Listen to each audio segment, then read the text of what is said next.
Hi dears, welcome back to ladies planet. ഇന്ന് നമ്മൾ ചെയ്യുന്നത് ഒരു അടിപൊളി മീൻ കറിയാണ് കേട്ടോ. ഒരു സീക്രട്ട് ഇൻഗ്രീഡിയൻറ്റ് ചേർത്തിട്ടുള്ളൊരു മീൻ കറിയാണ്. ഞങ്ങളുടെ നാട്ടിലൊന്നും കോമൺ ആയിട്ട് ചേർക്കാത്തൊരു ഇൻഗ്രീഡിയൻ്റ് ആണ്. നിങ്ങൾ ചേർക്കുന്നുണ്ടെങ്കിൽ ഒന്ന് കമൻറ്റ് ചെയ്യുക കേട്ടോ. നമുക്ക് എങ്ങനെയാണ് ഈ അടിപൊളി മീൻ കറി ഉണ്ടാക്കുന്നതെന്നുള്ളത് നോക്കാം.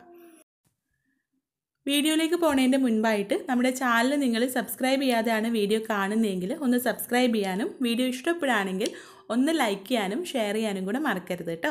അപ്പോൾ നമുക്ക് എങ്ങനെയാണ് ഈ മീൻ കറി ഉണ്ടാക്കുന്നതെന്നുള്ളത് നോക്കാം. ഈ ഒരു മീൻ കറി ഉണ്ടാക്കാൻ വേണ്ടിയിട്ട് ഞാനിവിടെ ഒരു മൺചട്ടി വെച്ച് ചൂടാക്കിയിട്ടുണ്ട്. ഇതിലേക്ക് ആവശ്യത്തിനുള്ള വെളിച്ചെണ്ണ ചേർത്ത് കൊടുക്കാം. വെളിച്ചെണ്ണ തന്നെ എടുക്കുക കേട്ടോ. വെളിച്ചെണ്ണ ആണെങ്കിലാണ് ആ ഒരു നാടൻ ടേസ്റ്റ് കിട്ടുള്ളൂ. വെളിച്ചെണ്ണ ഒന്ന് ചൂടായി വരുമ്പോൾ ഇതിലേക്ക് 1/2 ടീസ്പൂൺ ഉലുവ ചേർത്ത് കൊടുക്കാം. ഉലുവ ഒന്ന് പൊട്ടി വരുമ്പോൾ 1/2 ടീസ്പൂൺ പെരുംജീരകം കൂടെ ചേർക്കുന്നുണ്ട് കേട്ടോ. ഉലുവയും പെരുംജീരകം കൂടെ ഒന്ന് പൊട്ടി വരുന്ന സമയത്ത് നമുക്കിതിലേക്ക് സവാള ചേർത്ത് കൊടുക്കാം. ഞാനിവിടെ ഒരു വലിയ സവാള പൊടിയായിട്ട് അരിഞ്ഞതാണ് കേട്ടോ ഇതിലേക്ക് ചേർത്ത് കൊടുക്കുന്നത്.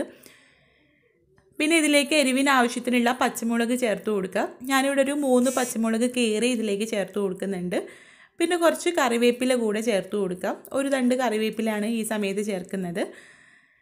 ഇനി ഇത് നമുക്ക് നല്ല പോലെ ഒന്ന് വഴറ്റിയെടുക്കണം. പെട്ടെന്ന് വഴന്ന് കിട്ടാൻ വേണ്ടിയിട്ട് ആവശ്യത്തിനുള്ള ഉപ്പും കൂടെ ഈ സമയത്ത് ചേർത്തിട്ട് നല്ല പോലെ ഒന്ന് ഇളക്കി കൊടുത്തിട്ട് ഒന്ന് മൂടി വെച്ച് കൊടുക്കുക കേട്ടോ.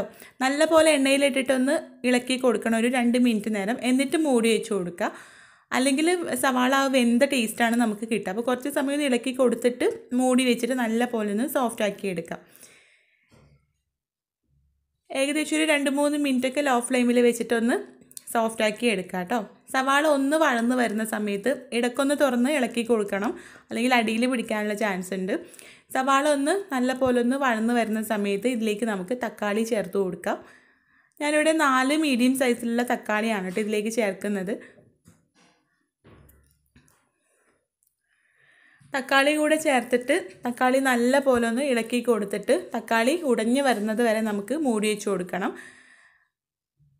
സവാളയും തക്കാളിയൊക്കെ നല്ലതുപോലെ ഉടഞ്ഞു വന്നാലാണ് നമ്മുടെ കറിക്ക് നല്ല ടേസ്റ്റ് കിട്ടുക കേട്ടോ. അപ്പോൾ അതുവരെ ഒന്ന് മൂടി വെച്ച് കൊടുക്കുക.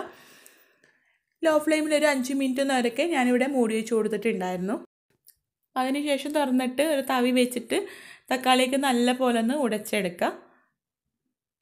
നന്നായിട്ട് ഉടഞ്ഞു വന്നാലാണ് നല്ല ടേസ്റ്റ് നമ്മുടെ കറിക്ക് കിട്ടുള്ളൂ കേട്ടോ. അപ്പോൾ തവി വെച്ചിട്ടോ ചട്ടകം വെച്ചിട്ടൊന്ന് ഉടച്ചെടുക്കുക.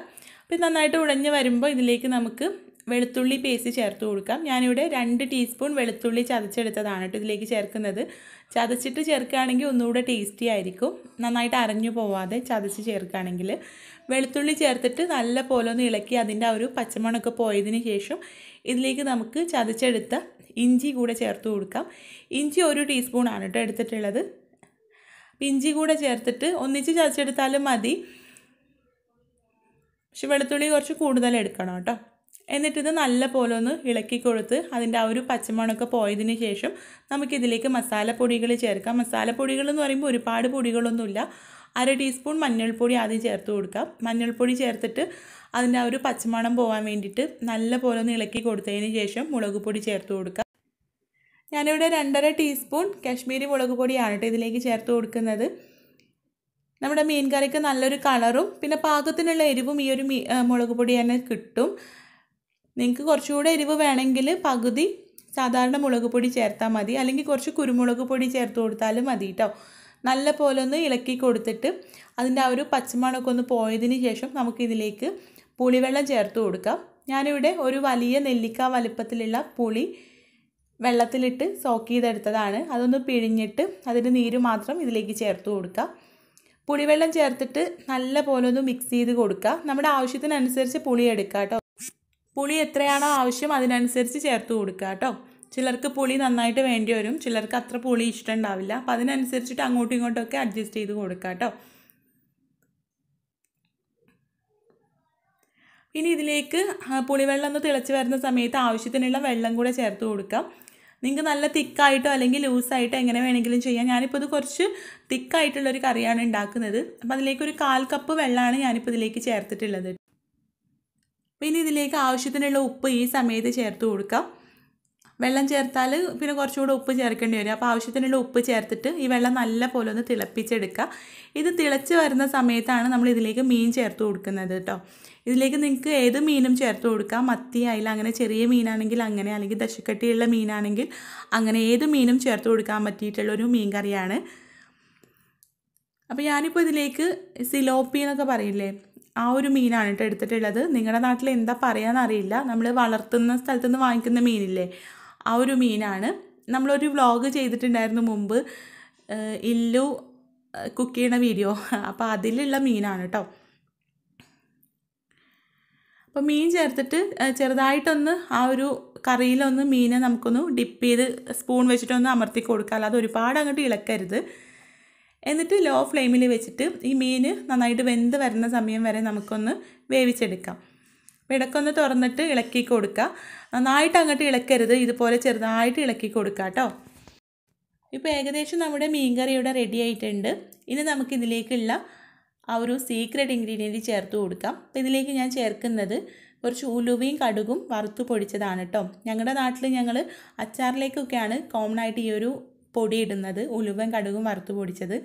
മീൻ കറിയിലേക്ക് ഇടാറില്ല. അപ്പോൾ നിങ്ങളും ചേർക്കാറില്ലെങ്കിൽ ഒന്ന് ചേർത്ത് നോക്കണം കേട്ടോ. നല്ല ടേസ്റ്റാണ്, ഒരു പ്രത്യേക ടേസ്റ്റാണ്. അപ്പോൾ ഈ ഒരു ഉലുവയും കടുകും ഞാൻ വറുത്ത് പൊടിച്ചത് എങ്ങനെയാണെന്ന് വെച്ചാൽ, ഒരു പാൻ ചൂടാക്കിയിട്ട് അതിലേക്ക് 1/2 ടീസ്പൂൺ ഉലുവ ആദ്യം ചേർത്ത് കൊടുക്കുക. ഉലുവ ഒന്ന് ചൂടായി വരുമ്പോൾ കടുകും ചേർത്തിട്ട് നല്ല പോലെ ഒന്ന് വറുത്തെടുക്കുക. എന്നിട്ട് ചൂടോടെ തന്നെ പൊടിച്ചെടുത്തതാണ് കേട്ടോ. അതാണ് നമ്മളിപ്പോൾ ഈ ഒരു മീൻ കറിയിലേക്ക് ചേർത്തിട്ടുള്ളത്. അത് ചേർത്തിട്ട് ജസ്റ്റ് ഒന്ന് ഇളക്കി കൊടുത്തതിന് ശേഷം നമുക്ക് ഫ്ലെയിം ഓഫ് ചെയ്ത് കൊടുക്കുക. അപ്പോഴേക്കും നമ്മുടെ മീനും നല്ലപോലെ വെന്ത് വന്നിട്ടുണ്ട് കേട്ടോ. ഇതിൻ്റെ മുകളിലായിട്ട് ഞാൻ 2-3 തണ്ട് കറിവേപ്പില വെച്ച് കൊടുക്കുന്നുണ്ട്. എന്നിട്ട് നമുക്ക് ഫ്ലെയിം ഓഫ് ചെയ്ത് കൊടുക്കാം. ഇനി നമ്മൾ കുറച്ച് സമയം, ഒരു അരമണിക്കൂറൊക്കെ കഴിഞ്ഞിട്ടാണ് ഈ മീൻ കറി വിളമ്പേണ്ടത് കേട്ടോ.